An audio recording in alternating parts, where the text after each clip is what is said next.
En même temps que Segers, qui le traîne en justice, Degrelle attaque à boulet rouge tous les politiciens qu'il juge véreux, à quelque bord qu'ils appartiennent. Il croule sous les procès.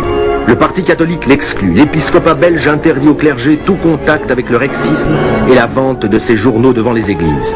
Degrelle riposte en officialisant son mouvement désormais libéré de toute tutelle confessionnelle.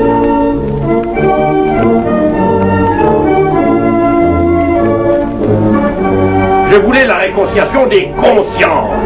Rex était ouvert à tous les Belges croyants et incroyants. Nous sommes dès ce moment-là le mouvement rexiste. Pas parti, je n'ai jamais dit le mot parti, c'est séparé, c'est couper des gens. Mouvement. Ce qui s'avance, ce qui conquiert. Inquiet de l'irrésistible montée du rexisme, le gouvernement belge dissout les chambres, provoque des élections anticipées pour prendre Degrelle de court. Alors me voilà, en 3 mois, improvisant des listes de candidats à travers toute la Belgique, en plus de tout mon autre travail, de mon travail de presse, de mes meetings, à une cadence de plus en plus formidable, de toute l'organisation qu'il fallait monter au jour des élections. J'avais 234 personnes à ma permanence. Il fallait tenir tête à toutes les attaques. Et quelles attaques! Je n'avais encore que mon hebdomadaire. Degrelle crée alors un quotidien, Le Pays réel. J'ai créé mon quotidien avec 10 000 francs. C'était pas même la moitié du prix du tirage du premier numéro.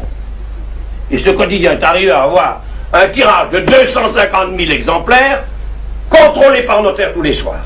Les journaux que dirigeait Degrelle avaient un tirage relativement important, parce que les gens adorent pouvoir dénoncer des scandales.